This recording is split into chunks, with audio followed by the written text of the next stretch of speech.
Armstrong கொலை வழக்கில் சிறையில் இருக்கும் வழக்கறிஞர் அஸ்வத்தாமனின் தந்தையான பிரபல ரவுடி நாகேந்திரனுக்கும் தொடர்பு இருக்கலாம் என்பதால் அவரின் பெயரையும் போலீசார் வழக்கில் சேர்த்து விசாரணையை துவங்கியுள்ளனர். ஆம்ஸ்ட்ராங் கொலை நடந்து 1 மாத காலம் கடந்த நிலையில் இந்த கொலை அரசியல் காரணமா, ரவுடிகளின் பகையா, ரியல் எஸ்டேட் தொழில் மோதலா என தெரியாமல் பல்வேறு கோணங்களில் காவல்துறையினர் தீவிர விசாரணையில் ஈடுபட்டு வருகின்றனர். ஆம்ஸ்ட்ராங் கொலை வழக்கில் இதுவரை 200க்கும் மேற்பட்டோரை காவல்துறையினர் விசாரணை செய்துள்ளனர்.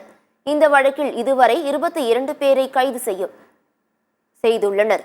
இந்த வழக்கில் ரவுடி நாகேந்திரனின் மகன் வழக்கறிஞர் அஸ்வத்தாமனை போலீசார் கைது செய்து விசாரணை நடத்தினர். அப்போது ரவுடி நாகேந்திரனுக்கு ஆம்ஸ்ட்ராங் கொலையில் தொடர்பு இருப்பது தெரிய வந்துள்ளது. இதைத் தொடர்ந்து வாக்குமூலத்தின் அடிப்படையில் ரவுடி நாகேந்திரனை ஆம்ஸ்ட்ராங் கொலை வழக்கில் சேர்த்து அவர் மீது வழக்கு பதிவு செய்யப்பட்டுள்ளது.